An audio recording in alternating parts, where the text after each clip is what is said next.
Imagine you wake up one morning and discover that every paper bill and every coin in the world has disappeared. No cash, no coins, nothing. Now imagine you want to buy an ice cream from your friend. How would you pay? You might say, I'd use my bank card. But here's something interesting. A bank card doesn't actually contain money. It simply moves numbers from one computer to another. That means money doesn't always have to be something you can hold in your hand. That's exactly how Bitcoin works. Bitcoin is a digital form of money. It only exists on computers and the internet. There are no Bitcoin bills or coins. You can't put a Bitcoin in your pocket, but you can send it to anyone, anywhere in the world in just a few minutes. Now, you might wonder, who created Bitcoin? Around 2009, someone using the name Satoshi Nakamoto introduced Bitcoin to the world. The funny part is that nobody knows who Satoshi really is. It could be one person, or it could even be a group of people. More than 15 years later, Satoshi's real identity is still one of the biggest mysteries in technology. But why was Bitcoin created in the first place? Imagine you and your friends have a notebook where you write down how much money everyone has. If there are only 2 or 3 people, that's easy. But what if millions of people started using the same notebook? What if someone lied and gave themselves extra money? What if someone erased a page? What if someone claimed they had more money than they actually did? In today's world, banks solve this problem. Banks keep everyone's records and people trust them. But the creator of Bitcoin had a different idea. Instead of letting one bank keep the records, what if everyone in the world had the same notebook? That notebook is called the blockchain. Think of the blockchain as a giant notebook with millions of identical copies stored on computers all over the world. Every time someone sends Bitcoin to another person, that transaction is written into the notebook. Then every copy of the notebook is updated to match. If one person tries to cheat by changing the information, all the other copies immediately show that it's wrong. That's what makes the blockchain so secure. Now, let's say Alex wants to send 1 Bitcoin to Sarah. Alex sends a request to the Bitcoin network. Thousands of computers around the world check the request. They make sure Alex actually owns that Bitcoin and hasn't already spent it somewhere else. If everything is correct, they approve the transaction. Then the transaction is written into something called a block. You can think of a block as one page in the giant notebook. When one page is full, another page is added. These pages are connected together, one after another, forming a chain. That's why it's called a blockchain.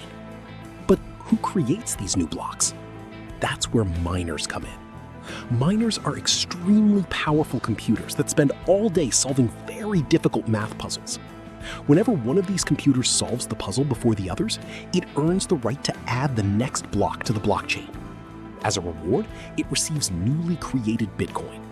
This process is called Bitcoin mining. Even though it's called mining, nobody is digging into the ground like they would for gold. Instead, computers are simply performing complex calculations.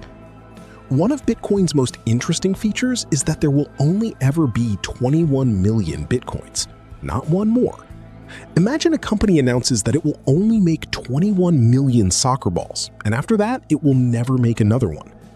If people continue to want those soccer balls, they may become more valuable because there aren't enough for everyone. Bitcoin works the same way. Since its supply is limited, many people believe its value could increase over time. However, nothing is guaranteed. Bitcoin's price goes up and down all the time. Some days it rises quickly, and other days it falls just as fast. That's why investing in Bitcoin always comes with risk. Another great thing about Bitcoin is that you don't have to buy a whole Bitcoin. If one Bitcoin costs $100,000, you can still buy just $10 worth. Bitcoin can be divided into tiny pieces. The smallest unit is called a Satoshi, named after Bitcoin's mysterious creator. One Bitcoin is made up of 100 million Satoshis. To store your Bitcoin, you need something called a digital wallet. Don't imagine a leather wallet that fits in your pocket. A digital wallet is simply an app or a special device that helps you manage your Bitcoin. inside that wallet is something extremely important called a private key. Think of it as the secret password to your money. If you lose that key, or if someone steals it, you could lose your Bitcoin forever. That's why people protect their private keys very carefully. Now, you may be wondering, can Bitcoin be hacked? The Bitcoin network itself has proven to be one of the most secure computer networks ever created. Breaking the network is incredibly difficult. However, people sometimes lose their Bitcoin because they make mistakes, like sharing their private key or falling for online scams. So in most cases, the problem isn't Bitcoin itself, it's human error. Today, millions of people around the world use Bitcoin. Some use it to buy things. Some send money to friends or family. Others keep it as an investment, hoping it will become more valuable in the future. So, if we had to explain Bitcoin in just one sentence, we could say this. Bitcoin is digital money that isn't controlled by any single bank or government. Every transaction is recorded on a giant shared ledger called the blockchain, and thousands of computers around the world work together to keep it safe and secure. At first, Bitcoin may sound complicated, but if you imagine it as a giant shared notebook, a chain of connected pages, and a worldwide team of computers working together, the basic idea becomes much easier to understand. And that's exactly why Bitcoin has become one of the most important inventions of the digital age, changing the way people think about money forever. And now, let's answer one big question. Should you buy Bitcoin or not? The truth is, there is no definite answer. Many famous billionaires, including Warren Buffett and Bill Gates, are against Bitcoin.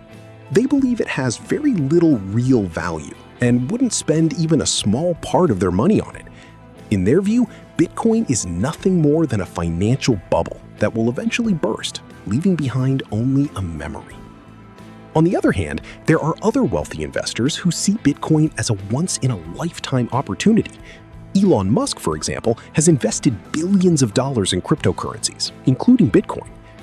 It seems that many traditional, old-school investors aren't interested in Bitcoin. Meanwhile, many younger investors who grew up with technology see it as a hidden treasure that could one day make them incredibly wealthy. Some people believe Bitcoin will eventually be worth $10 million per coin. Others believe it will crash all the way down to $10. So there is no single opinion about Bitcoin. In the end, the decision is yours. No one knows what the future holds. Maybe you'll buy Bitcoin today and become a billionaire tomorrow.